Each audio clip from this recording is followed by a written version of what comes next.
Here we go. Number 1, why you rehearse conversations in your head. You've probably found yourself rehearsing a conversation over and over in your head. You imagine what you'll say and how they might respond. Then you change your words, just in case. Then you rewrite their answer. Then you repeat it all again. It's not just overthinking, it's your brain trying to feel safe. Your brain is running simulations, just like a pilot in training. It wants you to be ready for every possible outcome. But this can spiral out of control, especially if you struggle with anxiety or people pleasing. You want to say the right thing perfectly. You fear saying the wrong thing. You imagine a bad reaction that hasn't even happened yet. You fear saying the wrong thing. Wondering, did I say something wrong? It becomes a mental loop. You can't fix the past or control the future, but you can notice when your brain's just trying to protect you. You're not broken. You're just human. Number 2, the I might be annoying syndrome. You replay your last message 5 times, wondering if you sounded too much. You add haha or no worries to soften everything, even serious points. You delete and retype messages just to make them sound less intense. Even a thumbs up reply from someone makes you spiral. Did I do something wrong? You feel like you take up too much space, even in text. You apologize for being excited, like your joy is an inconvenience. You ask, am I bothering you? Even when no one's complained. You reread their last message for hidden meaning. If someone takes time to reply, your brain screams, they hate me. You start writing a follow-up, then stop, afraid it'll be too clingy. You worry that every message you send is secretly a red flag. You feel guilty just for existing in someone's inbox. You keep conversations short so you don't seem too talkative. You overthink emojis. Is this too friendly, too cold, too weird? You monitor how long you wait before replying, like it's a science. You second guess even the nicest replies. You wonder if silence means they regret knowing you. You say sorry for needing basic reassurance. You try to be easy to love by being invisible. But here's the truth, you're not too much. You're just trying to feel safe. Number 3, why you can't accept compliments. You hear a compliment and immediately feel uncomfortable.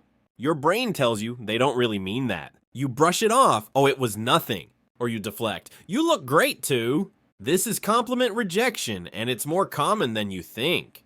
Some people were raised to be humble to a fault. Others learned that compliments come with strings attached. Some fear standing out, being seen. Or they think accepting praise means they're arrogant. But rejecting compliments doesn't make you more likable. In fact, it can make things awkward. And you miss a moment of connection. Accepting a compliment isn't boasting. It's allowing someone's kindness to land. It's practicing self-worth, one sentence at a time. You can simply say thank you. Let it be true, even if your brain protests. You don't have to believe it yet. Just let it in and practice receiving. Number 4, the what if thought spiral. What if I fail? What if I say the wrong thing? What if they never forgive me? Your brain starts spinning these questions over and over. Each what if feels like a possible disaster. Even when nothing's wrong, the spiral begins. You imagine terrible outcomes for simple things. Sending a text becomes a mental minefield. Going to a party feels like walking into judgment. It's exhausting, and like mentally running marathons every day. You try to plan for every possible bad scenario, but it just makes you more anxious. You can't turn it off, even at night. You lie awake replaying fake conversations and bad endings. You don't want to be like this. You wish you could relax like everyone else seems to. Sometimes you ask for reassurance, but it doesn't last. You know most what-ifs won't happen, but your brain keeps preparing for all of them anyway. This is what overthinking looks like. Number 4, the fear of being forgotten.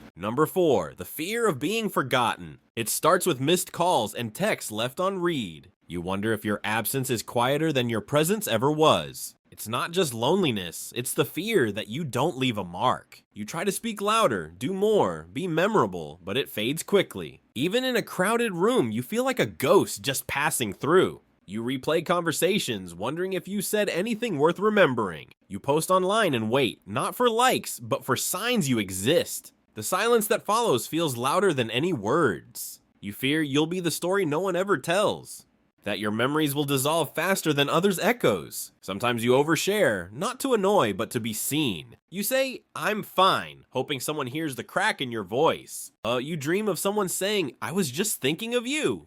You scroll past others' joy, asking why yours feels invisible. You fear your absence will make no difference in anyone's day. It's not vanity, it's a craving to matter, even quietly. To leave behind something more than forgotten laughter and read receipts. You want someone to say, I miss you when you're not here, because being forgotten feels like fading while still alive. Number 5. Why silence in a text feels like rejection. Because silence leaves space, and our minds fill space with fear. You send a message and see no reply. Suddenly, it feels like you've been abandoned. It's just a text bubble, but the silence feels personal. Your mind fills in the blanks. Did I say something wrong? That ... typing bubble that disappears. Instant heartbreak. Silence triggers a primal fear that you're being pushed away. In the digital age, silence equals meaning. We tie our worth to response time. Fast means you matter, slow means you don't. One unanswered message can spiral into hours of overthinking. Your brain starts to replay the entire conversation, hunting for what went wrong. Even if they're just busy, it doesn't feel that way to you. Silence becomes a mirror for your insecurities. You reread your message 10 times, wondering if you were too needy. You start drafting a follow-up, sorry if I was annoying. But the truth is, it's rarely about you. They might be distracted, overwhelmed, or just mentally tired. Yet your brain turns that gap into a rejection story. You're not broken for feeling this. You're just a human whose brain is wired for connection. And sometimes silence speaks louder than words, even when it shouldn't. Number 6, the invisible load of mental exhaustion. You wake up tired, not from sleep, but from carrying too much in your mind.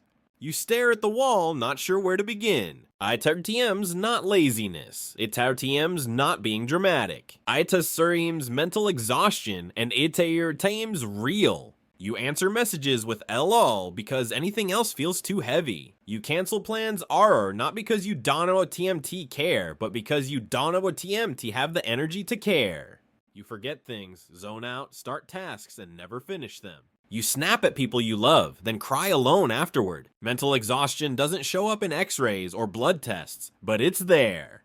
It TMs the 1,000 open tabs in your brain that never shut down.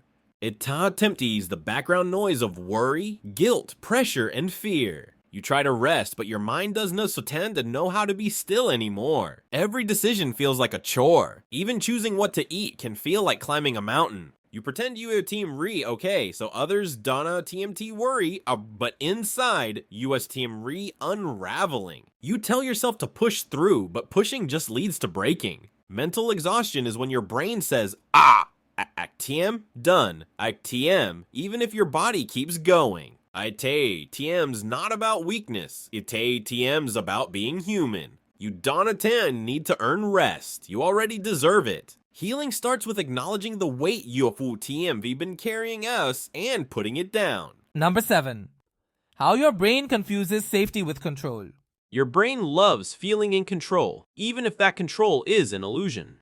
Because control feels like safety, and your brain wants safety more than truth. So it creates rituals, routines, and backup plans, not to stay efficient, but to feel safe. That's why some people triple check locks before bed, or rehearse conversations in their heads 20 times. It's not about perfection, it's about managing uncertainty. Uncertainty feels dangerous, even if it's completely harmless. So your brain grabs control like a life vest, just to stay afloat. But control doesn't actually protect you from chaos, it just hides it for a while. Eventually, the weight of needing control becomes its own prison. Every decision starts feeling like a test. Every mistake feels like failure. You start avoiding anything you can't perfectly predict. But control isn't the same as peace. And the truth is, you can't control everything. Not people, not outcomes. But you can choose to respond with flexibility instead of fear. Because real safety isn't in controlling the storm, it's in learning to dance in the rain. And your brain, it can learn that too, one small brave step at a time. Number 8, how one tiny thing can ruin your whole day. You wake up feeling fine. Not amazing, not terrible, just fine. But then, one small thing goes wrong. Maybe your coffee spills, or your phone glitches. It's tiny, annoying. You brush it off, or at least you try to. It's tiny, annoying. You brush it off, or at least you try to. Suddenly, your mind's a storm. Why is this happening? What else will go wrong today? Your shoulders tighten, your breathing shallows. The shift is quiet but real. A tiny crack has opened, and now every small inconvenience feels bigger.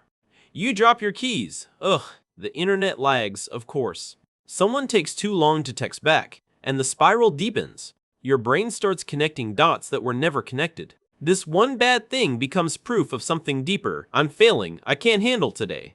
You don't even realize the story your brain is writing. One glitch turns into a flood of self-doubt, frustration, and fatigue. And the worst part? You blame yourself for feeling this way. You think, it's just one little thing. Why am I overreacting? But it's not about the one thing. It's the weight your mind was already carrying. That small moment cracked the dam. So if one tiny thing ruins your day, maybe it wasn't tiny after all. Maybe it was the thing that reminded your brain just how full it already was.